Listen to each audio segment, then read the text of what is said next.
Hey family, it's Friday again, and we're back for another Friday wrap up. This week we focused on Genesis chapter 48 and half of Genesis chapter 49. These two chapters showed us the completion of Jacob's journey.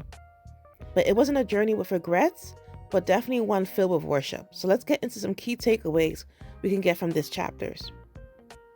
The first key point is God's blessings flow through purpose, not pattern. It doesn't matter what birthing position you came in, your status, how much money you have, whatever it is, even the color of your skin. All that matters is God's divine choice. God's favor may come in unexpected ways, but it's always perfect in His own timing. The next key point is your words carry legacy. Before leaving the earth, Jacob/Israel gave each of his sons a prophetic word in regards to their future, and this is something that definitely still carries out today. Your words carry weight in the spiritual realm, and we should always remember to use our words to build, to affirm, and to release destiny, whether that's into children that we may have or other people that we may be ministering to. The last key takeaway we want to get from these two chapters is faith isn't meant to die with you. It's meant to multiply through you. The beautiful thing is, though God had made this promise originally to Abraham, it carried on to his son Isaac. From Isaac, it carried on to his son Jacob. And here we see Jacob carrying on that to his 12 sons. And we, through Jesus, of course, are all benefactors of those blessings and that faith as well.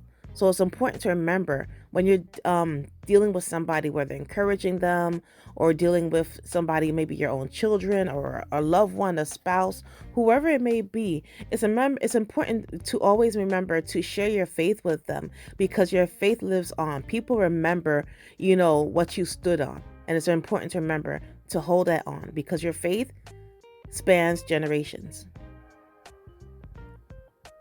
So as we go into the weekend, here are some reflective questions to ponder about.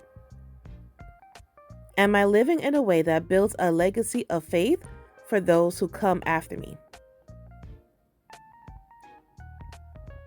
How can I use my words to bless and strengthen others instead of only focusing on myself? What part of my story might God be redeeming right now to encourage the next generation? How can I finish this current season strong, not bitter, but in worship like Jacob?